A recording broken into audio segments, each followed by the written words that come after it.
రాష్ట్రంలో నూతనంగా ఏర్పడే ప్రభుత్వానికి కాంగ్రెస్ శుభాకాంక్షలు తెలిపింది.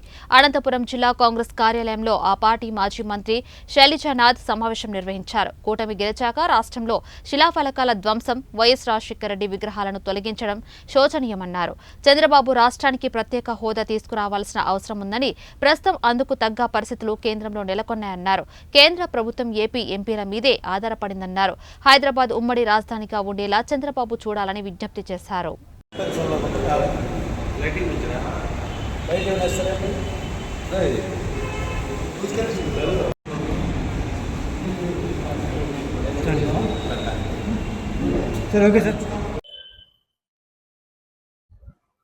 మా జిల్లా అధ్యక్షులు బండ్లపల్లి ప్రతాప్ రెడ్డి గారు,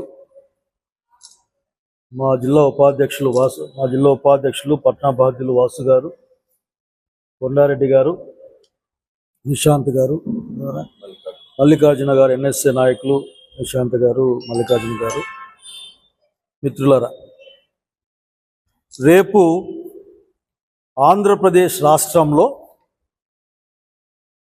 కొత్త ప్రభుత్వం మొదలు కాబోతా ఉంది. చంద్రబాబు నాయుడు గారు ఈరోజు పరిస్థితి ఇది రాష్ట్రంలో ప్రజలు కోరుకోవడం లేదు. పని చేసుకునే వాళ్ళ దగ్గర నుంచి పెద్ద పెద్ద షావుకారుల వరకు కూడా ఇటువంటి వాతావరణాన్ని కోరుకోవడం లేదు.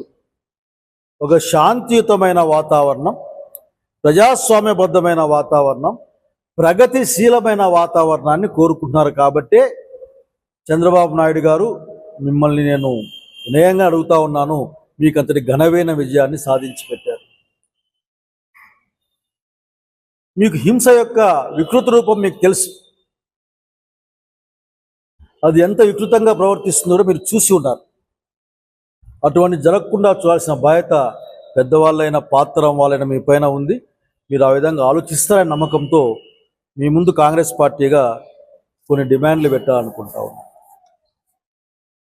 ప్రతిసారి మనం మాట్లాడతాం, అధికారంలో ఉన్న వాళ్ళు ఒక మాట, ప్రతిపక్షంలో వాళ్ళు ఇంకో మాట మాట్లాడతారు. అది ఈ రాష్ట్రానికి రావాల్సిన ప్రత్యేక తరగతి హోదా. ఈ రోజున 3 కాళ్ళపైన ఉన్న బీజేపీ ప్రభుత్వానికి 4వ కాలుగా మీరున్నారు. మీరు లేనిది ఆ ప్రభుత్వం అంత స్థిరంగాను నిలకడగాను ఉండదు. పూర్తిగా ఇంత ముందులా నరేంద్ర మోడీ ఇష్ట విధంగా చేసే అవకాశం కూడా లేదు. మేము చూసాం, ఈ జరిగిన ఈ 10 రోజుల కాలంలో లేక ఈ 8 రోజుల కాలంలో మేము చూస్తూ ఉన్నాం. ఏమైనా ఎన్డీఏలో మన రాష్ట్రానికి ప్రత్యేక తరగతి హోదా లాంటి అంశాలు మాట్లాడబడతాయేమో అని చూసాం. అటువంటి వార్త అయితే బయటికి రాలేదు. మీరు మాట్లాడినా తెలియదు, కానీ వార్త అయితే బయటికి రాలేదు. కాబట్టి నేను అడిగేది ఒక్కటే, పవన్ కళ్యాణ్ గారిని కానీ చంద్రబాబు నాయుడు గారు కానీ నేను ప్రత్యేకంగా కోరుతా ఉన్నా, ఈ రాష్ట్రానికి ప్రత్యేక తరగతి హోదా సాధించే సమయం ఇదే. ఆంధ్రప్రదేశ్ రాష్ట్రంలోని ఎంపీల పైన కేంద్ర ప్రభుత్వం అంతో ఆధారపడిన సంగతి గుర్తు చేస్తూ ఉన్నాం.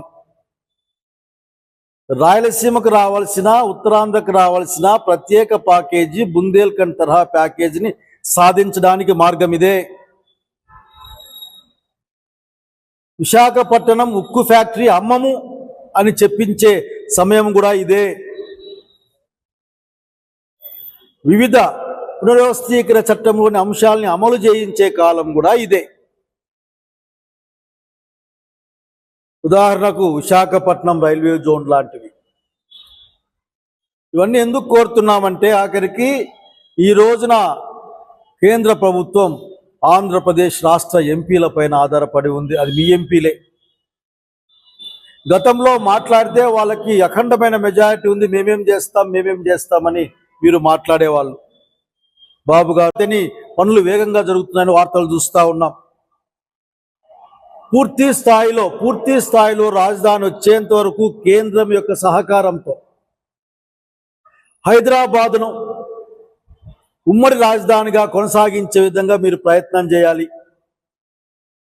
అట్లా ఇప్పటికి కూడా ఆ మేరకు విద్యా అవకాశాలు ఆంధ్రప్రదేశ్ రాష్ట్రంలో పెరగని దృష్ట్యా ఆ క్వాలిటీ క్వాంటిటీ ఎడ్యుకేషన్ ఇక్కడ లేకుండా ఇప్పటికీ పూర్తి స్థాయిలో రాని దృష్ట్యా తెలంగాణ ప్రాంతంలో ఉన్న విద్యాలయాల్లో మునుపటిలాగే ఉమ్మడి రాష్ట్రంలాగే ఆంధ్రప్రదేశ్ రాష్ట్ర విద్యార్థులకు కూడా అవకాశాలను అట్లాగే ఉంచాలి.